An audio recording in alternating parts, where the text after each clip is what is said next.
back to Rating the List, where we review, discuss, and reimagine popular movie lists objectively. I'm your host, Jerry, and this is our other host, Brad. And in this episode, we will be evaluating number 72 from AFI's 100 Years, 100 Passions, the 100 Greatest Love Stories of All Time. All right, and number 72 is Roxanne, released in 1987, director Fred Schepisi, starring Steve Martin and Daryl Hannah. So, the synopsis for this romantic comedy is as follows. This is essentially a modern retelling of Cyrano de Bergerac. Charles C.D. Bales, played by Steve Martin, is the intelligent, witty, charismatic, athletic fire chief of a small mountain town. Despite this, he is sensitive about his abnormally large nose, which locals know not to talk about. He is allergic to anesthesia and cannot surgically alter it. Astronomy PhD student Roxanne Kowalski, played by Daryl Hannah, comes to town to search for a comet over the summer. CD, like many in town, is drawn to her. She adores him as a friend, but is physically attracted to Chris McConnell, a handsome but dim-witted fireman training the local inept volunteer firefighters. Roxanne asks for CD's help with Chris. She sees Chris buying a book and assumes he is intelligent, but the book was for a friend. When Chris learns she is interested, he tells CD he feels ill because women intimidate him. He attempts to write her a letter, but it's basic and awful.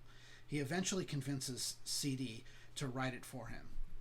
Roxanne wants to meet Chris, who again feels sick. He convinces CD to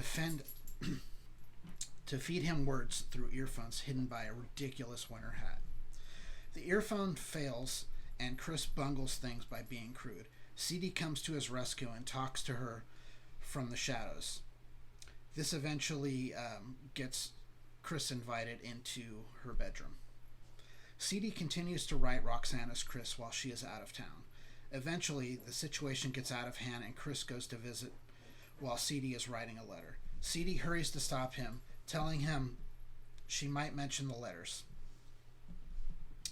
Chris can't handle the situation and gets ill, bolting away and leaving Roxanne confused. Dixie, her landlord and CD's friend, slips the last letter under her door, indicating that CD, not Chris, is the author. After reading it, she calls CD over. Meanwhile, Chris is planning to leave town with bartender Sandy, who he fell for while Roxanne was out of town. CD arrives at Roxanne's, unaware that she knows the truth. She asks him to read the last letter. When he finishes, he sees Dixie's note on the back. Roxanne explodes in anger that he lied, and he retorts he simply wanted to tell her how he felt, but all she was interested in was Chris's looks. She kicks him out, and before he can respond, smells smoke. He alerts his team, who follow his nose until they find and extinguish a fire in a barn that could have burned the entire town if it wasn't contained. Later, while sitting alone on his roof, he hears someone speaking to him. It's Roxanne declaring she realizes that it's his personality in the letters she loves, not Chris's looks. CD stylishly descends from the roof, and they reconcile. She tells him she named the comet Charlie after her dad. All right. So, this is maybe so far the most disappointing movie we've watched. Yeah. So, if you've never seen this movie, this is a tour de force performance by Steve Martin. Yeah. He is incredible in this role. He wrote the script, so he obviously, was very, attached to the material. He gives this wonderful portrayal of basically Cyrano de Bergerac. The one question I had for him as a writer, though, is why he's C.D. Biles, like Charles C.D. Biles. Why not make your last name start with a D so the C.D. actually makes sense? I didn't get that at all, because obviously it's C.D. for, Cyrano de Bergerac. Right. But outside of that, it's a really, really good script. He plays the character perfectly. If you've ever seen the play Cyrano de Bergerac, or I think is it 1990, the film with Gerard Depardieu? Yes. Which is fantastic. It is such a good movie. Did we have that on our side list? I don't know. I think we need that on our side list. Okay. So, he was nominated for Best Actor for that. Oh wow! For that Okay. movie. He's really really good. It's a great story. It's been done many times before. Mm-hmm. There's a new one that's coming out. I don't know if it's out, but it stars Peter Dinklage. So instead of having a really large nose, they're using his size. Okay, yeah. So this has been the story's been done several times. This is a really interesting modern take on it. Here's the problem with it. He doesn't have really off the charts chemistry with Daryl Hannah. She's fine. She's not a bad actress in my opinion. She's a pretty average actress. And the way they make it out like she's like the most beautiful woman in the world, and she's a beautiful woman. Mm-hmm. But when you portray these like most beautiful women in the world, you better do like Maureen O'Hara in The Hunchback of Notre Dame kind of looks like, where you're like, I kind of get why every dude in this movie is thirsty for her. I don't get it why like everyone is completely drawn to Daryl Hannah in this movie. Really? There are women in town that are better looking than her. Sandy the bartender is better looking than her. You think so? Huh? I do think so. Well, I think too, like I think she's kind of got it all, because she is her character is very attractive. She's also super smart. Yeah. And she's very into science and stuff, and I think that's what really attracts CD to her. Right. That part I get, but yeah. That starts before he even knows any of this stuff. Like they set it up that it's about the way that she looks. Right. Like that's the thing that first draws him, and then as he gets close to her, he's like, "Oh, she's everything I want in a woman." Mm-hmm. Like I can sit here and I can talk with her for hours about anything and nothing and just have a great time. Well, and you have to consider the time period that this movie was released. 1987 was like Daryl Hannah's heyday, right? But every man in America thought that she was very attractive. So they put her in this role because it will draw people to the movie. I guess. I just think you could have, there were other actresses you could have picked. I'm sure there could have been. What about, what's her butt? The one that was in that Weird Science. Oh, Kelly LeBrock. Yeah. You know? Anyway, I don't think they have super great chemistry. And then Rick Rossovich as Chris is not good. He's really not good. Like, it kind of works on one end that he's such a dumbass. But it's almost like he's also not likable. Yeah, that's part of the problem too, is he's not likable.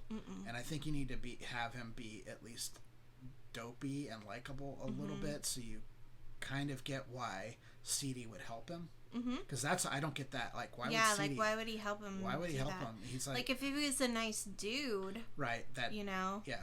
Yeah, then I could understand that. Yeah. There was also a lot of gags in this movie that felt very out of place.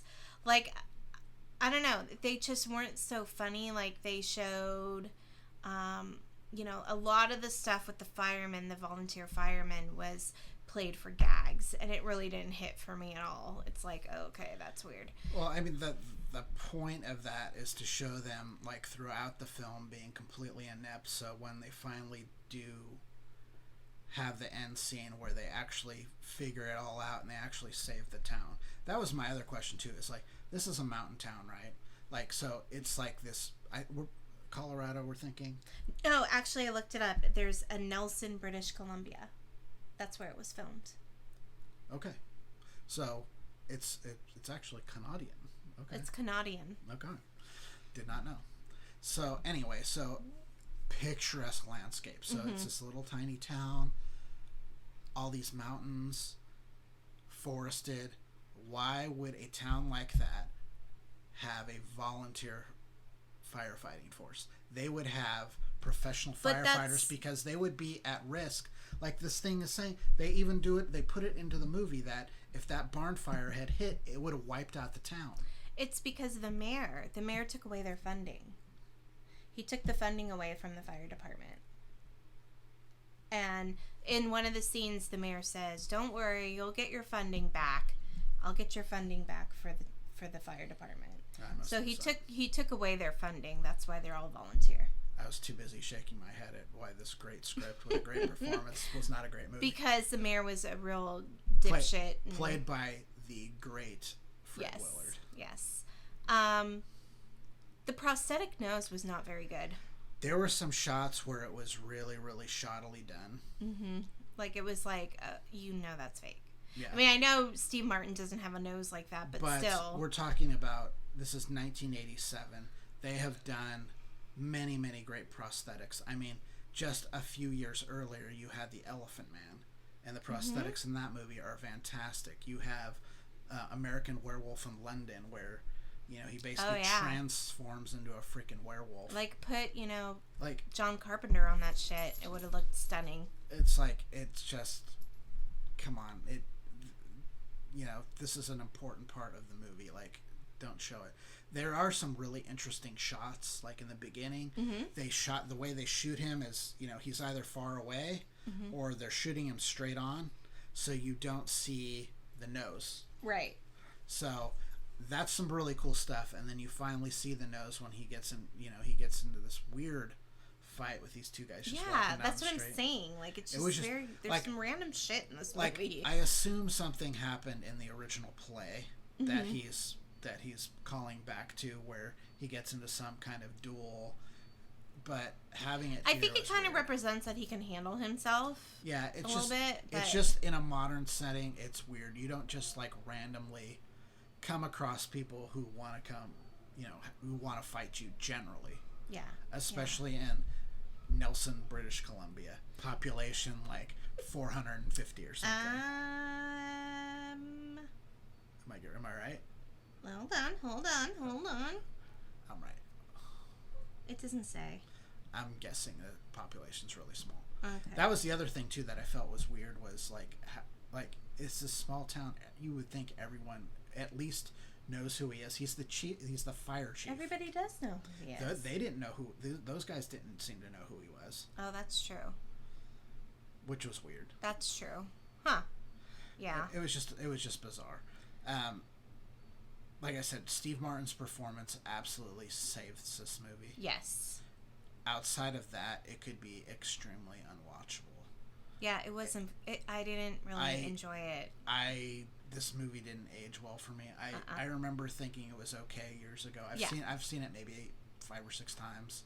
Hadn't seen it in a long time. Mm-hmm.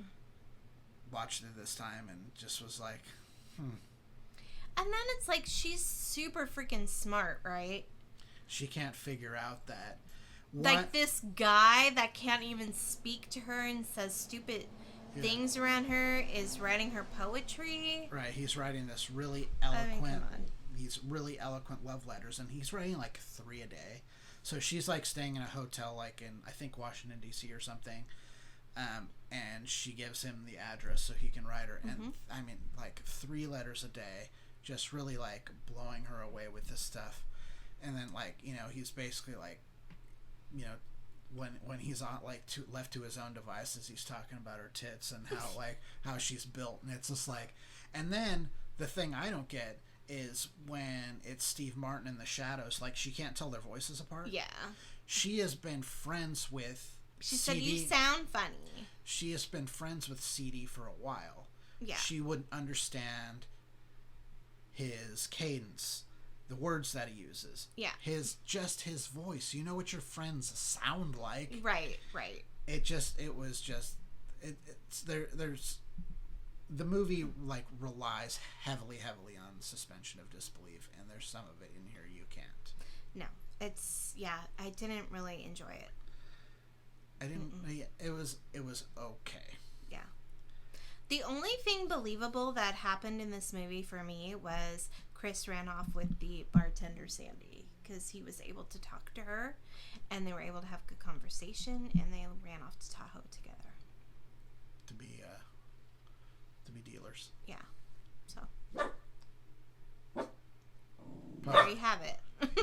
Poe doesn't care for it either. He doesn't. He didn't really like it. So I gave this one a 60. Jerry gave it a 58. The list score is 59. So It's probably going to be borderline whether this makes the top 100. It just really depends. I don't know what you think, but based on where I'm looking at the scoring right now, I think if a movie is under about 65, I'm not sure they're going to make the list. Yeah, it might not.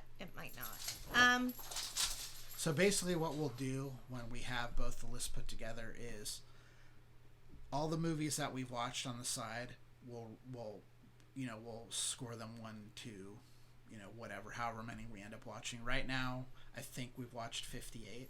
Wow. Really? Well, we have some on there that we're not going to rewatch that we've seen within like the last year or two. So are we doing it to where, okay, we watch these side movies, we rank them, and then we put them together with the other lists, and then or do we pick, and then we say, okay, these are the ones that are making the list, let's do our reviews on them? I don't know. We'll figure that out. Stay tuned. Yeah. So if you liked our show today about Roxanne, please make a comment. If you agree with us, disagree with us, we want to hear from you. Please comment, like, and subscribe. If you're enjoying our videos that we've been putting out weekly, that would be great. If you would like to send us an email, please email us at ratingthelist@gmail.com. Anything else? No, I think we better get ended because we've got WrestleMania. We've got the natives are getting restless here. Yeah, WrestleMania's about to start behind us. So. All right, so we're Rating the List. I'm Jerry. And I'm Brad. And we'll see you next time. Bye. Bye.